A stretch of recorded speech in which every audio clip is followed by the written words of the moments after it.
Hi guys, welcome to next India. आज है 26 जुलाई 2021 और 26 जुलाई 2021 से करंट अफेयर्स के जितने भी इंपॉर्टेंट क्वेश्चन बन सकते हैं सारे के सारे हम इस वीडियो में आज डिस्कस करेंगे। तो आप वीडियो को अंत तक ध्यान से देखिए। अंत में मैं आपसे एक क्वेश्चन भी पूछूंगा जिसका जवाब आपको कमेंट बॉक्स में देना है। यदि वीडियो अच्छा लगे तो लाइक, कमेंट तथा शेयर जरूर कीजिएगा। यदि आपके पास फेसबुक, इंस्टाग्राम, टेलीग्राम, व्हाट्सएप से स्टडी रिलेटेड ग्रुप है तो आप वहां पर इस वीडियो का लिंक जरूर शेयर कीजिएगा ताकि आपके साथ आपके दोस्तों को भी लाभ हो सके। यदि आप हमारे चैनल पर नए हैं तो आप हमारे चैनल को सब्सक्राइब करके उसके बगल में दिए गए बेल आइकन को जरूर प्रेस कर ले ताकि हमारे तरफ से आने वाले सुबह तथा शाम का अपडेट्स आपको जल्दी प्राप्त हो जाए। सुबह में हमारे चैनल पर करेंट अफेयर्स एनालिसिस के साथ अपडेट किया जाता है तथा प्रत्येक दिन शाम को 6 बजे 20 क्वेश्चन के साथ ऑब्जेक्टिव अपडेट किया जाता है। यदि आप इस वीडियो का पीडीएफ फाइल पाना चाहते हैं तो आप हमारे टेलीग्राम चैनल को जरूर ज्वाइन कर लें। टेलीग्राम चैनल का लिंक हमारे इस वीडियो के डिस्क्रिप्शन में दिया हुआ है, आप वहां पर जाएं तथा वहां से क्लिक करके टेलीग्राम चैनल को ज्वाइन कर लें। आपको टेलीग्राम चैनल पर फ्री में सभी दिन का सुबह का पीडीएफ मिल जाएगा। वो भी बिल्कुल एक साथ सभी के सभी पीडीएफ को डाउनलोड कर सकते हैं और एक साथ पढ़ सकते हैं।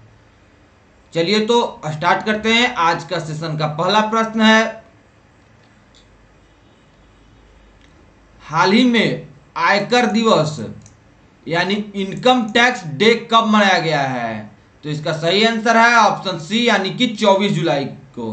प्रत्येक वर्ष 24 जुलाई को आयकर दिवस यानी इनकम टैक्स डे के रूप में मनाया जाता है।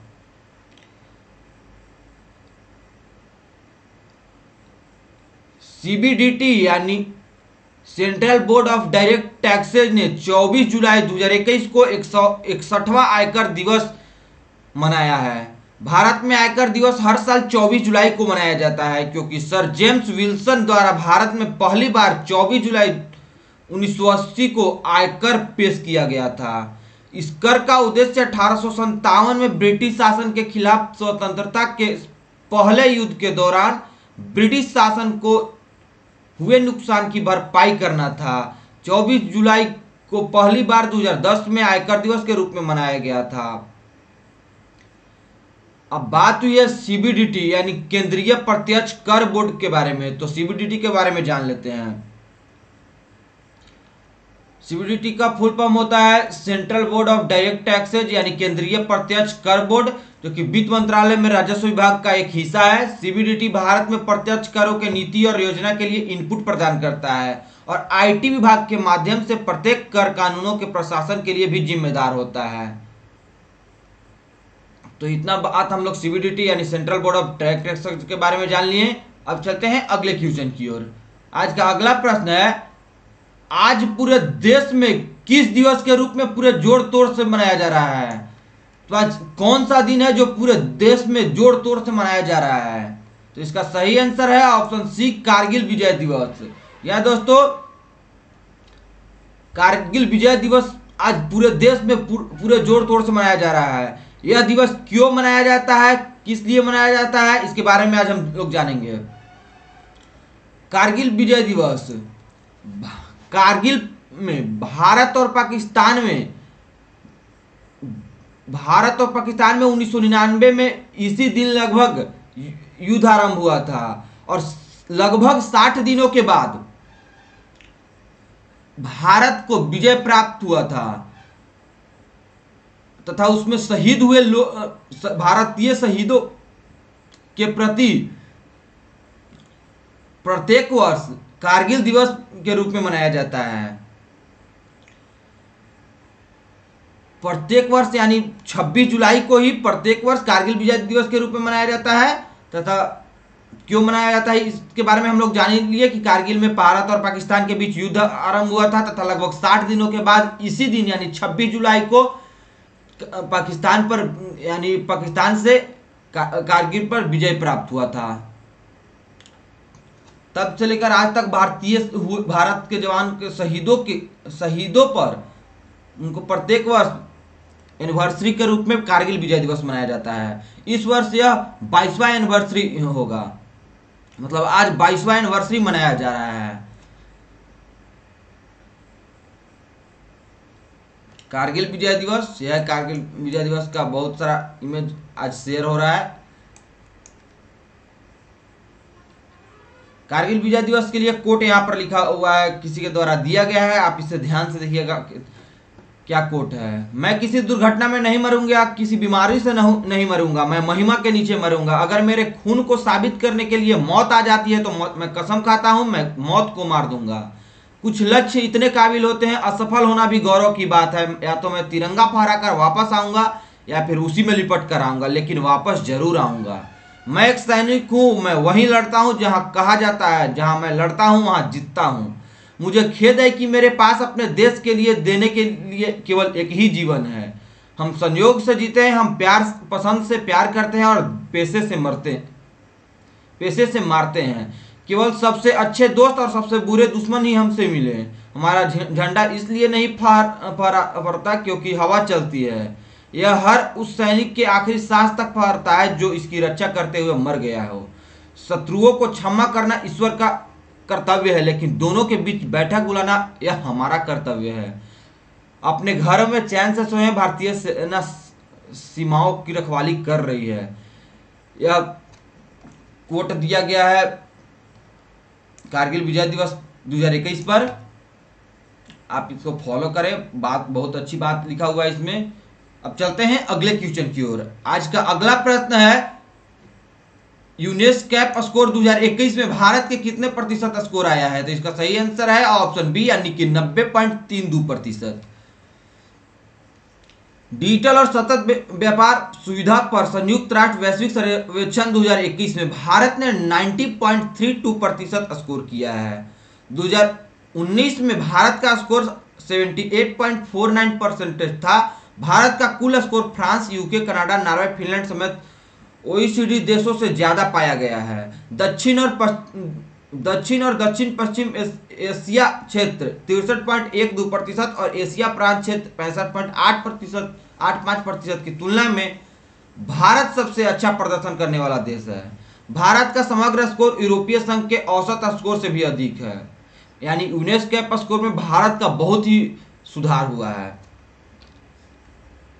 सर्वेक्षण से ही पता चलता है कि भारत ने सभी 5 प्रमुख संकेतकों पर स्कोर में महत्वपूर्ण सुधार किया है, जो कि यह 5 प्रमुख संकेत है। पारदर्शिता में, जो कि 2021 में 100% है, 2019 में यह 93.33% था। औपचारिकता में 2021 में 95.83% है तथा 2019 में 87.5% था। संस्थागत व्यवस्था और सहयोग में 2021 में 88.89% है, लेकिन वहीं 2019 में 66.67% था। पेपरलेस ट्रेड में 2021 में 96.3% था, वहीं 2019 में 81.48% था। क्रॉस बॉर्डर पेपरलेस ट्रेड में 2021 में 66.67% है, लेकिन वहीं 2019 में 55.56% था। इन 5 प्रमुख संकेतकों को देखकर यह पता चलता है कि भारत के यूनेस्कैप स्कोर में बहुत ही महत्वपूर्ण सुधार हुआ है। अब जान लेते हैं इस सर्वेक्षण के बारे में। संयुक्त राष्ट्र के एशिया प्रशांत के लिए आर्थिक सामाजिक आयोग यानी यूनेस्कैप द्वारा 2015 से हर 2 साल में सर्वेक्षण किया जाता है, ताकि देशों को बेंचमार्क और सीमाओं के पार व्यापार के समय और लागत को कम करने में मदद मिल सके, साथ ही व्यवसायों को उनके निवेश का निर्णयों में मदद मिल सके। सर्वेक्षण में विश्व व्यापार संगठन यानी वर्ल्ड ट्रेड ऑर्गेनाइजेशन के व्यापार सुविधा समझौते द्वारा कवर किए 58 व्यापार सुविधा उपायों पर 143 अर्थव्यवस्था और 5 प्रमुख संकेतकों, जो पारदर्शिता, औपचारिकता, संस्थागत व्यवस्था और सहयोग, कागज रहित व्यापार और सीमा पार कागज रहित व्यापार है, इनका मूल्यांकन किया गया है। प्रत्येक 2 साल के बाद इन 5 संकेतों को मूल्यांकन किया जाता है तथा इससे पता चल जाता है कि देश में कितना सुधार हुआ है। अब चलिए जान लेते हैं यूनेस्कैप के बारे में। बात हुई है तो यूनेस्कैप के बारे में। यूनेस्कैप यानी United nation economic and social commission for Asia and the Pacific, यानी संयुक्त राष्ट्र आर्थिक और सामाजिक आयोग एशिया और प्रशांत संयुक्त राष्ट्र आर्थिक और सामाजिक परिषद के अधिकार क्षेत्र के तहत 5 क्षेत्रीय आयोग में से एक है। यह एशिया और सुदूर पूर्व में आर्थिक गतिविधियों को बढ़ाने के साथ साथ इस क्षेत्र और दुनिया के अन्य क्षेत्रों के बीच आर्थिक संबंधों को बढ़ावा देने के लिए स्थापित किया गया था। आयोग 53 सदस्य राज्य और 9 सहयोगी सदस्यों से बना है। ज्यादातर एशिया और प्रांत क्षेत्रों से बना हुआ है। एशिया और प्रशांत के देशों के अलावा आयोग के सदस्यों में France, Netherland, United Kingdom, USA इत्यादि शामिल है। आयोग द्वारा कवर किया गया क्षेत्र 4.1 मिलियन लोगों या दुनिया के 2/3 आबादी का घर है, जिसे स्कैप यानी संयुक्त राष्ट्र के 5 क्षेत्रों आयोगों में से व्यापक है। इसकी स्थापना हुई थी 28 मार्च 1947 को तथा इसका हेडक्वार्टर अभी वर्तमान में बैंकॉक, थाईलैंड में है। इसका पेरेंट ऑर्गेनाइजेशन है United nation economic and social council. इसकी स्थापना आज से 74 वर्ष पूर्व यानी 28 मार्च 1947 को हुई थी। अब चलिए चलते हैं अगले क्वेश्चन की ओर। आज का अगला प्रश्न है, हाल ही में stand alone health insurance Max Bupa health insurance ने खुद को किस कंपनी के नाम के रूप में रीब्रांड कर लिया है? तो इसका सही आंसर है ऑप्शन बी यानी Niva Bupa health insurance. Stand alone health insurance Max Bupa health insurance ने खुद को नीवा बुपा हेल्थ इंश्योरेंस के रूप में रिब्रांड किया है। यह विकास कंपनी के प्रमोटर मैक्स इंडिया के बाद आया है, जिसके पास प्रतिशत 51 बीमा करता है, यानी इसके पास 51% इंश्योरेंसर है, जिसने फरवरी 2019 में अपनी हिस्सेदारी ट्रू नॉर्थ को 510 करोड़ रुपए में बेच दी थी। निजी इक्विटी फर्म ट्रू नॉर्थ के प्रवेश के साथ यह निर्णय लिया गया कि मैक्स ब्रांड के उपयोग के 2 साल की अवधि में समाप्त कर दिया जाएगा। एक नए ब्रांड पहचान बनाने के लिए उपयुक्त नाम के साथ प्रतिस्थापित किया जाएगा। नीवा बुपा ने वित्त वर्ष 2021-22 तक 2500 करोड़ रुपए की कंपनी बनाने का लक्ष्य रखा है। बात हुई है मैक्स बुपा हेल्थ इंश्योरेंस के बारे में, तो इसके बारे में जान लेते हैं। यह एक इंश्योरेंस कंपनी है, हेल्थ इंश्योरेंस कंपनी खास करके है, तथा इसके सीईओ है कृष्णन रामचंद्रन तथा इसका हेडक्वार्टर है नई दिल्ली, भारत में। इसकी स्थापना 2008 में की गई थी तथा इसके पेरेंट ऑर्गेनाइजर है बुप्पा फेडरल टोन एलएलपी। मई 2020 से कृष्णन रामचंद्रन जी यहाँ का सीईओ है। मैक्स बुपा हेल्थ इंश्योरेंस के बारे में इतना बात हम लोग जान लिए। अब चलते हैं अगले क्वेश्चन की ओर। अगला क्वेश्चन है, भारत की सबसे उम्र दराज छात्रा भागीरथी अम्मा का कितना साल की उम्र में निधन हो गया है? तो इसका सही आंसर है ऑप्शन ए यानी कि 107। भारत की सबसे उम्र दराज छात्रा भागीरथी अम्मा है। इन्होंने अपने बुढ़ापे में अपना पढ़ाई को चालू रखा था तथा अपने डिग्री को पूरा किया है। भारत में समानक परीक्षा देने वाले सबसे उम्र दराज महिला भागीरथी अम्मा का उम्र संबंधी बीमारियों के कारण 107 वर्षों में निधन हो गया है। केरल के कोल्लम जिले की रहने वाली अम्मा 105 साल की उम्र में अपनी शिक्षा जारी रखने का फैसला किया। अम्मा ने 9 साल की उम्र में तीसरी कक्षा में औपचारिक शिक्षा छोड़ दी थी। महिला सशक्तिकरण की दिशा में उनके असाधारण योगदान के लिए केंद्र सरकार द्वारा शतायु को प्रतिष्ठित नारी पुरस्कार से सम्मानित किया गया था। अब चलते हैं अगले क्वेश्चन की ओर। ये है, पहले जान लेते, ये है इमेज में भागीरथी अम्मा जिनका हाल ही में देहांत हो गया है 107 वर्ष की उम्र में। इन्होंने 105 वर्ष की उम्र में अपनी शिक्षा जारी रखा था, यानी अपना शिक्षा पूरा किया था। अब चलते हैं अगले प्रश्न की ओर। अगला प्रश्न है, हाल ही में किसे 2021 से 2025 तक की अवधि के लिए संयुक्त राष्ट्र कर समिति के सदस्य के रूप में नियुक्त किया गया है? तो इसका सही आंसर है ऑप्शन बी यानी रश्मि रंजन दास को। वित्त मंत्रालय के संयुक्त सचिव रश्मि रंजन दास को 2021 से 2025 की अवधि के लिए संयुक्त राष्ट्र कर समिति के सदस्य के रूप में नियुक्त किया गया है। रश्मि रंजन दास दुनिया भर के कर विशेषज्ञों में शामिल हैं, जिन्हें संयुक्त राष्ट्र कर समिति के सदस्य के रूप में नियुक्त किया गया है। वह संयुक्त सचिव FTN-Tier 1 केंद्रीय प्रत्यक्ष कर बोर्ड, राजस्व विभाग, वित्त मंत्रालय है। संयुक्त राष्ट्र समिति के बारे में अब जान लेते हैं। औपचारिक रूप से कर मामलों के अंतर्राष्ट्रीय सहयोग पर विशेषज्ञों की संयुक्त राष्ट्र समिति के रूप में जाना जाता है। यह समिति देशों के प्रयासों को मजबूत और दूरदेशी कर नीतियों को आगे बढ़ाने में मदद करती है, जो एक डिजिटल अर्थव्यवस्था, वैश्वीकृत व्यापार और निवेश तथा लगातार बिगड़ते पर्यावरण क्षरण की वास्तविकता के अनुरूप अनुकूलित है। यह देशों को दोहरे या एकाधिक कराधान के साथ साथ गैर कराधान को रोकने, उनके कर आधार को व्यापक बनाने, उनके कर प्रशासन को मजबूत करने और अंतर्राष्ट्रीय कर चोरी और परिहार को रोकने के प्रयासों की सहायता करता है। अब बात हुई है यूएन या यूनाइटेड नेशन के बारे में, तो इसके बारे में जान लेते हैं। यूनाइटेड नेशन एक इनगवर्नमेंटल ऑर्गेनाइजेशन है जिसकी स्थापना 24 अक्टूबर 1945 को सैन फ्रांसिस्को कैलिफोर्निया यूएसए में हुई थी तथा इसके वर्तमान में हेडक्वार्टर है न्यूयॉर्क यूएसए में तथा इसके फाउंडर है United states, India, United kingdom, Brazil, France और कई इसके फाउंडर्स थे।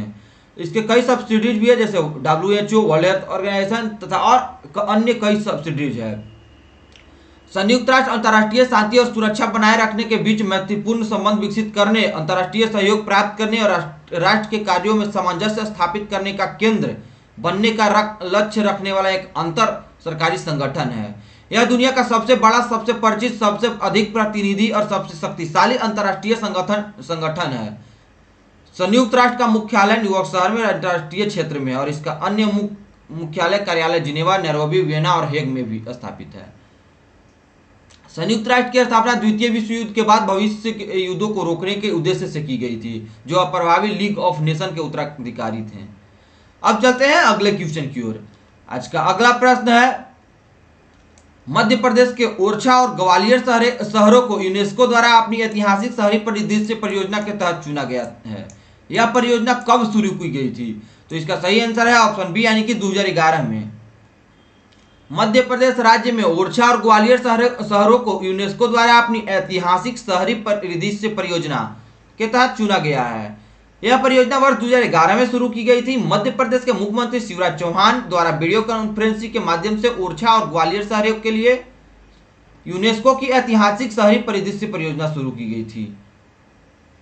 भारतीय शहर वाराणसी और अजमेर सहित दक्षिण एशिया के 6 शहर पहले से ही इस परियोजना में शामिल है। ग्वालियर और ओरछा के दक्षिण एशिया के 7वें और 8वें शहर के रूप में शामिल किया गया है। अब बात हुई है मध्य प्रदेश के बारे में, तो मध्य प्रदेश के बारे में भी हम लोग जान लेंगे।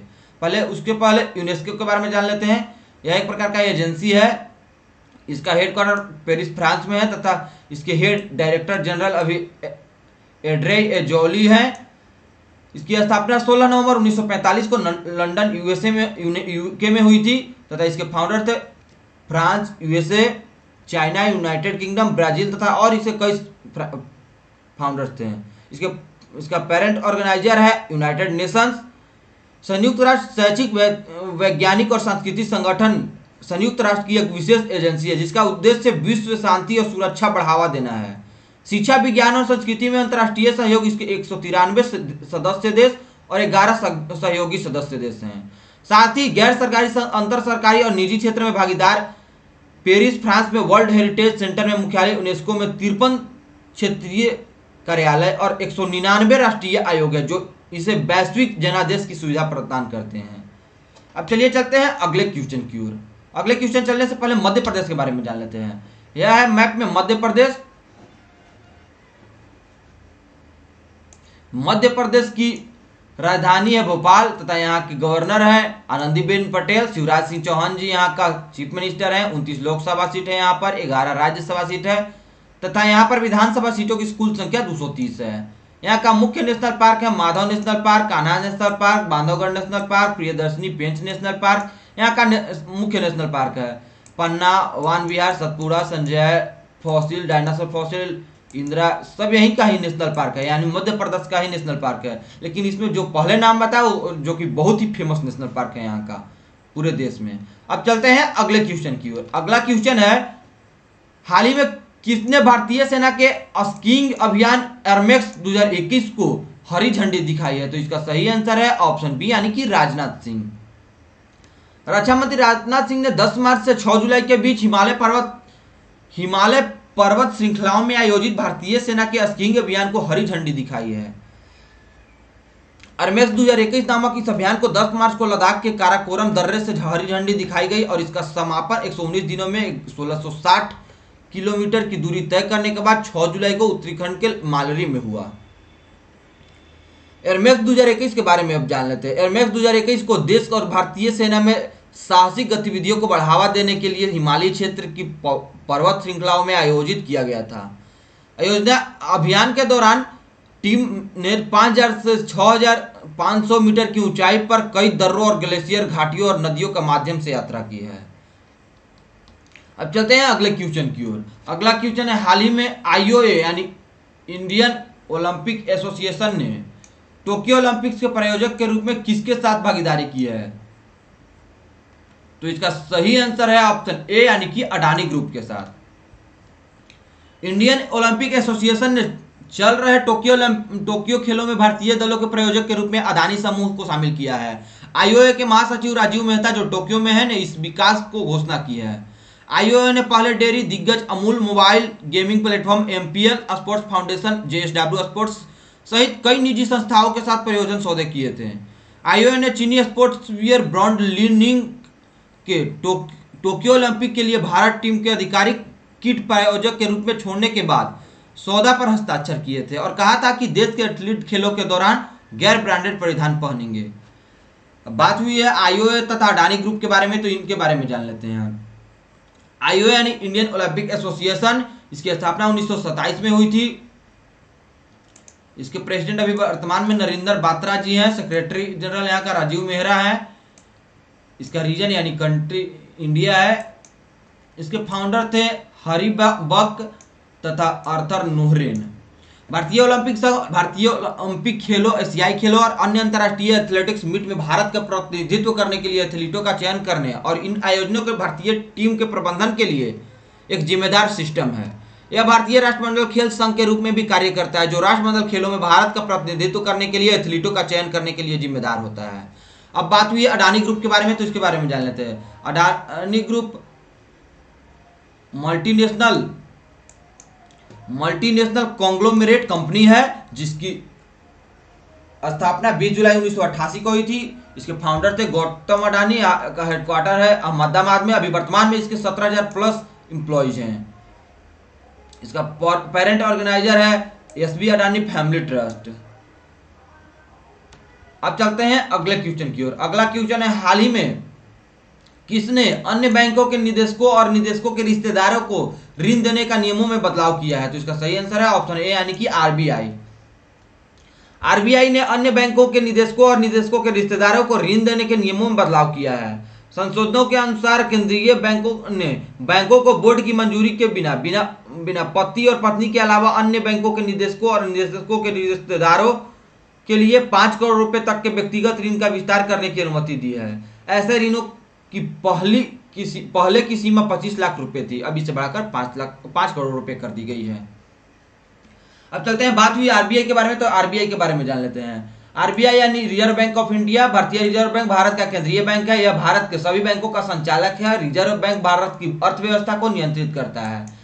इस बैंक के संस्थापक डॉक्टर भीमराव अंबेडकर थे। इसकी स्थापना 1 अप्रैल 1935 को यानी ब्रिटिश राज में ही कोलकाता में हुई थी। अभी वर्तमान में इसका मुख्यालय मुंबई में है।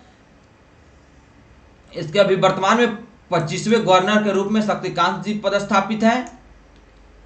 यह आरबीआई का लोगो। इतना बात हम लोग आरबीआई के बारे में जान लिए हैं। तो अब चलते हैं अगले क्वेश्चन की ओर। अगला क्वेश्चन है, एआईएफएफ महिला फुटबॉलर ऑफ द ईयर किसे चुना गया है? तो इसका सही आंसर है नगम बालादेवी को। हाल ही में एआईएफएफ पुरुष फुटबॉलर ऑफ द ईयर भी चुना गया था, जो कि संदेश झिंगन को चुना गया था। उसके बाद तुरंत ही उसके बाद एआईएफएफ महिला फुटबॉलर ऑफ द ईयर चुना गया है, जिसका सही आंसर है नंगम बालादेवी। यह है इमेज में नगम बालादेवी। इन्हें भारतीय महिला राष्ट्रीय टीम फॉरवर्ड नगम बालादेवी को भारतीय अखिल भारतीय फुटबॉल महासंघ यानी AIFF all India football federation की महिला फुटबॉलर ऑफ द ईयर 2020-21 के रूप में नामित किया गया है। बालादेवी फिलहाल स्कॉटलैंड में रेंजर्स वीमेंस एफसी के लिए खेलती है। वह फरवरी 2020 में टीम में शामिल हुई और पिछले साल दिसंबर में अपना पहला प्रतिस्पर्धा गोल कर इतिहास रच दिया था। वह यूरोप में एक विदेशी क्लब के साथ एक पेशेवर अनुबंध पर हस्ताक्षर करने वाली पहली भारतीय महिला फुटबॉलर है।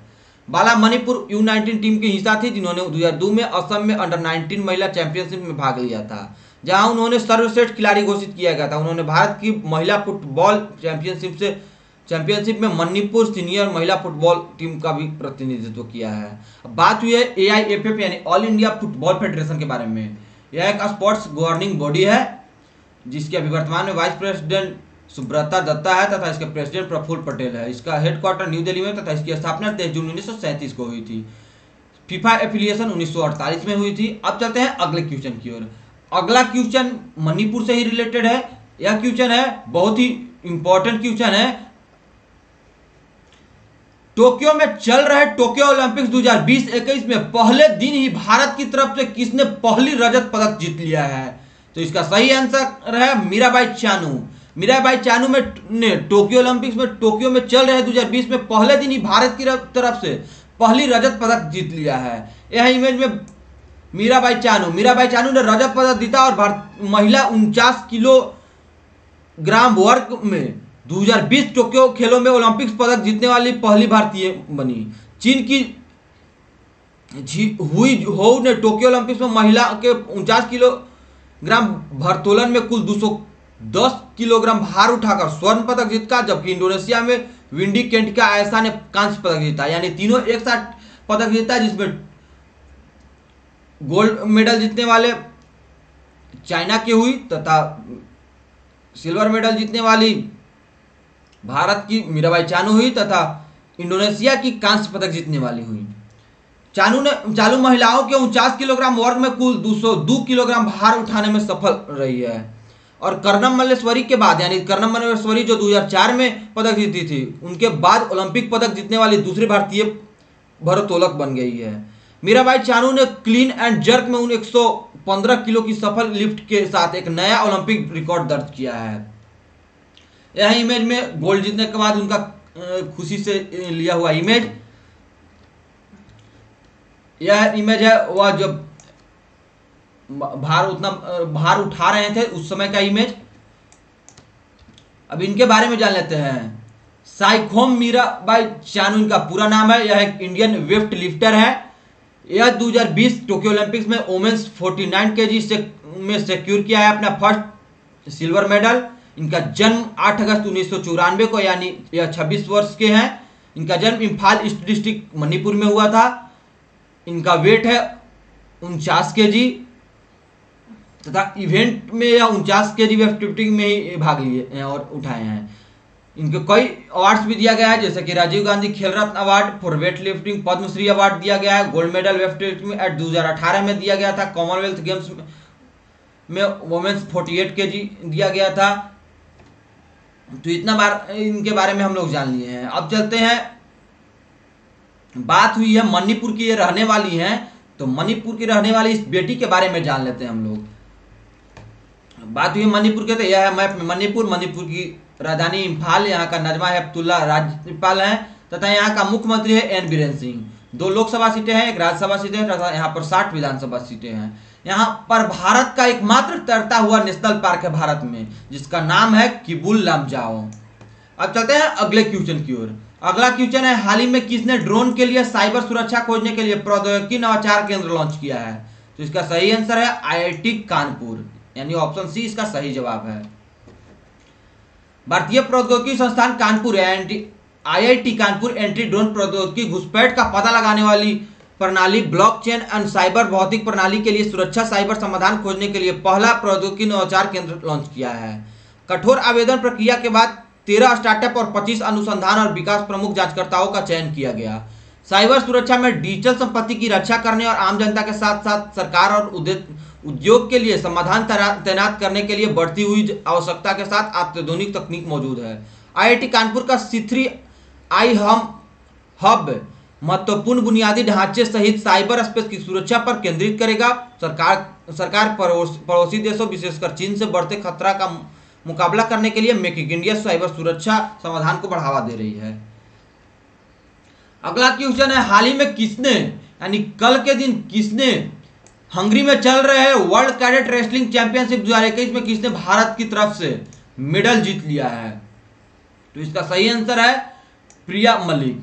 दोस्तों, एक के बाद एक गर्ल चाइल्ड ही, मतलब लड़कियों ने ही यह मेडल जीत रहे हैं। पहले सिल्वर मेडल के रूप में परसों दिन मीराबाई चानू टोक्यो ओलंपिक्स में चल रहे हैं उसमें जीत लिया है वेट लिफ्टिंग में, तथा रेसलिंग चैंपियनशिप 2021 वर्ल्ड कैडेट में जो कि हंगरी में चल रहा है, इसमें प्रिया मलिक ने गोल्ड मेडल जीत लिया। यह भारत के लिए बहुत ही हिस्टोरिकल मॉन्यूमेंट्स है, मतलब भारत की तरफ से जीतने वाला पहला गोल्ड मेडल है।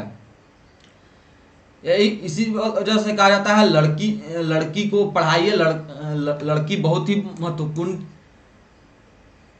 चीज़ों को बढ़ावा भी देने में सक्षम होती है।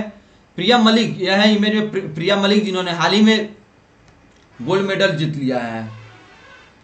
अब जान लेते हैं प्रिया मलिक के बारे में। यह इंडिया रेस्लर है जो कि हंगरी में चल रहा है वर्ल्ड रेसलिंग चैंपियनशिप 2021 में जीत हासिल की है। यह जीत 24 जुलाई 2021 को हासिल की है। इसके पर्सनल लाइफ के बारे में जान लेते हैं। Priya Malik is a player of Chaudhary Bharat Singh memorial sports school Nidhani. Priya Malik father name is Jai Bhagwan निधानी। जय भगवान निधानी रिटायर्ड फ्रॉम आर्मी, यानी यह आर्मी से उनके पिताजी रिटायर्ड है, तथा यह प्लेयर है Chaudhary Bharat Singh memorial sports school Nidhani के। इनके कोच का नाम है अंशु मलिक। अंशु मलिक 2000 खेलो इंडिया में भी गोल्ड मेडल जीते हैं। अब चलिए चलते हैं अगले क्वेश्चन की ओर। अगला क्वेश्चन है हाल ही में, और आज का अंतिम प्रश्न भी है, हाल ही में दुनिया भर में पहली 3D प्रिंटेड स्टील पुल कहां पर खोला गया है? तो इसका सही आंसर है ऑप्शन बी, यानी कि नीदरलैंड। यह है स्टील से 3D printed steel bridge. Netherland के एम्स्टर्डम में दुनिया का पहला 3D प्रिंटेड स्टील ब्रिज जनता के लिए खोला गया है। इसे विशेषज्ञों के लिए संघ के सहयोग से एक डच रोबोटिक्स कंपनी MX3D द्वारा विकसित किया गया था, और यह 3D प्रिंटिंग तकनीक के लिए एक महत्वपूर्ण मील का पत्थर का प्रतिनिधित्व करता है। 4 साल के विकास के बाद नीदरलैंड की महामहिम रानी मैक्सिमा द्वारा पुल का अनावरण किया गया था। यह एम्स्टर्डम के शहर के केंद्र ओदेजिड्स एचर्ट बर्गवाल की सबसे पुरानी नहरों में से एक पर स्थापित की गई है। अब जान लेते हैं इस पुल के बारे में। 12 मीटर लंबी स्टील संरचना एक जीवित प्रयोगशाला होगी जो कि वास्तविक समय में अपने स्वास्थ्य पर डेटा को कैप्चर और संचारित करेगी, ताकि यह दिखाया जा सके कि यह अपने जीवन काल में कैसे बदलता है। पुल की लंबाई करीब 40 फीट है। यह 6 टन स्टेनलेस स्टील की संरचना है। स्मार्ट सेंसर नेटवर्क को एलन ट्यूरिंग इंस्टीट्यूट की एक टीम द्वारा डिजाइन और स्थापित किया गया है। संरचना से जुड़े सेंसर हवा की गुणवत्ता, तापमान, तनाव, विस्थापन और कंपन का डेटा एकत्र करते हैं। डेटा का उपयोग ब्रिज के डिजिटल ट्विन द्वारा किया जाएगा। यह कंप्यूटर मॉडल जो समय के साथ सटीकता में सुधार करने के लिए वास्तविक समय में वास्तविक पुल का अनुकरण करेगा। कंप्यूटर मॉडल यह समझने में मदद करेगा कि वास्तविक दुनिया में पूर्ण पैमाने पर 3D मुद्रित स्टील संरचना कैसे काम करती है। अब बात हुई है नीदरलैंड के बारे में, तो नीदरलैंड के बारे में जान लेते हैं। यह है नीदरलैंड का इंडिविजुअल मैप, इसे आप ध्यान से देख लीजिएगा। यहाँ का जो कि यूरोप में पड़ने वाला एक देश है। इसका राजधानी एम्स्टर्डम है तथा यहाँ का करेंसी यूरो है। यह है वर्ल्ड मैप में एक छोटा सा देश जिसका नाम है नीदरलैंड।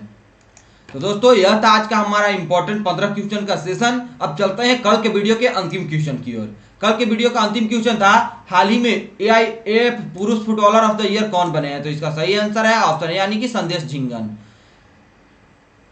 बाला देवी को AIFF की महिला फुटबॉलर ऑफ द ईयर भी चुना गया है, जो कि हमने इसी सेशन में पिछले क्वेश्चन में हमने आपको बताया है। आप चलते हैं आज के लिए आपके लिए क्वेश्चन। आज के लिए आपके लिए क्वेश्चन है the stranger in the mirror किस फिल्म निर्माता की आत्मकथा है, जो कि हाल ही में लिखा गया है? तो इसका जवाब आप इस चारों ऑप्शन में चुनकर कमेंट बॉक्स में जरूर दें, तथा प्रत्येक दिन से बनने वाले दिवस को आप सीरियल वाइज लिखा कीजिए, ताकि आपको लिखने से याद रहे और ध्यान रहे, और लिखने से आपको पूरे महीने के ऐसे करते करते पूरे वर्ष का आपको डेट ध्यान में रहे और याद रहे। कोई भी पूछे तो आप जवाब जल्दी बता दें। तो दोस्तों यदि आप हमारे चैनल पर नए हैं तो आप हमारे चैनल को सब्सक्राइब कर लीजिए तथा उसके बगल में दिए गए बेल आइकन को जरूर प्रेस कर लीजिए। यदि आपके पास एजुकेशन रिलेटेड ग्रुप होगा तो वहां पर हमारे इस वीडियो को जरूर शेयर कीजिएगा, ताकि आपके साथ साथ आप अपने दोस्तों को भी लाभ करवा सकें।